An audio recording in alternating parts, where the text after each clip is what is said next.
Our next news break comes your way just after the top of the hour. Hannity and Colmes returns right now, right here on the most powerful name of news, Fox News Channel. He was a one-off character, and he wasn't just a character for Australians, he was a character for lots of people around the world. That was Australian Prime Minister John Howard speaking about the sudden death of crocodile hunter Steve Irwin off the Great Barrier Reef earlier today. Joining us now to take a closer look at the dangers of working with wild animals is exotic animal trainer Don Stockdale, and from the Adventure Aquarium in New Jersey, marine biologist Mark Kind. Hey, thanks to both of you for joining us on this very sad occasion.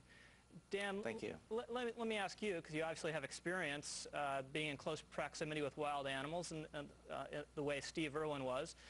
Do you ever lose the sense of these things being wild and dangerous?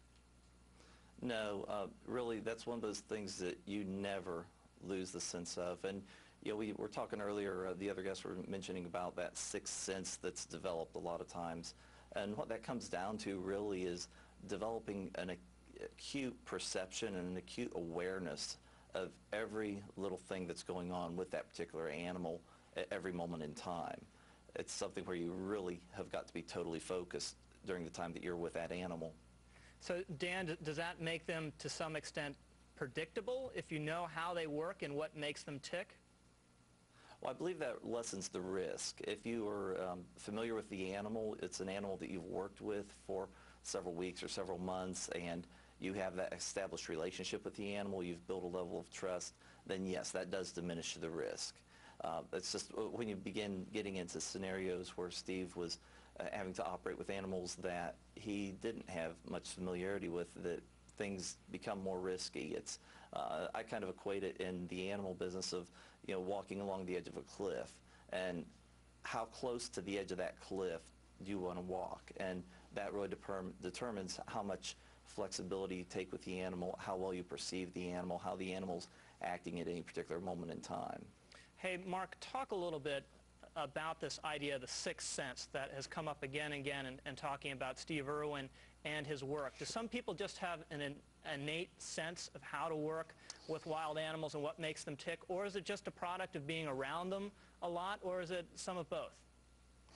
Well, really, it's a little of both, but I will say that really when you start working with animals, you know whether you have it or not in the beginning, and you can learn it a little bit, but you do know when you start working with animals, you start to know how they're going to react, and so you can react before they actually make a move or go to do something, and it's really just a trained maneuver instead of a reaction to a wild animal. Hey, Mark and Dan, it's Alan. Thanks for being here. Steve Irwin was not without controversy.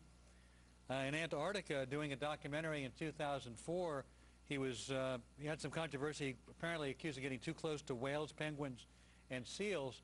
Then, of course, there was an issue during a show at the zoo. At his zoo, he held his one-month-old son in his arms and fed a chicken carcass to a large crocodile. Dan, was he ever, in your estimation, perhaps going too far and taking too many risks, specifically those incidents I mentioned? You know, Alan, I don't really know the specific relationship that he had with that animal. I prefer personally to operate in a little safer realm, okay? But he's the one that knew his relationship with that animal. He knew how that animal would respond in certain situations, and he chose to do that. Was it too risky? That's the question I don't think that there's a real black and white answer to. It's one of those situations where each trainer has to make the determination as to how far they can go with a particular animal. Mark, Rich raised the question a moment ago, no matter how well you know an animal, no matter how good a relationship you have with that particular animal, there is some level of unpredictability. How can you calculate that? Mark? Oh, I'm sorry. Well, just like Jack, Jim, and Dan all said, you really have to know the animals and, you know, really have a plan every time you work with animals like this when there is the potential for danger, and really be smart when you're working with them and be able to react accordingly. Hey, Dan, can you explain what the passion is that drives someone like Steve Irwin to do this for a living? The average person wouldn't wind up with this kind of profession. What is it inside of somebody that drives one to this kind of a lifestyle? You know, I believe all of us that are involved in the animal industry are driven primarily by one thing, and that's the conservation aspect. Steve Irwin did a fabulous job of bringing energy to his programs, bringing an exciting venue where young and old alike loved what he was doing, and they related to it and they understood it. And it really, I think, gave a lot of individuals a passion for animals that they otherwise would never have had. Hey, Dan and Mark, thanks so much for being with us tonight, and thanks for what you do and for your passion for animals, and stay safe. Coming up next, we'll go live to the Monterey Aquarium to give you a closer look at the type of animal that killed Steve Irwin.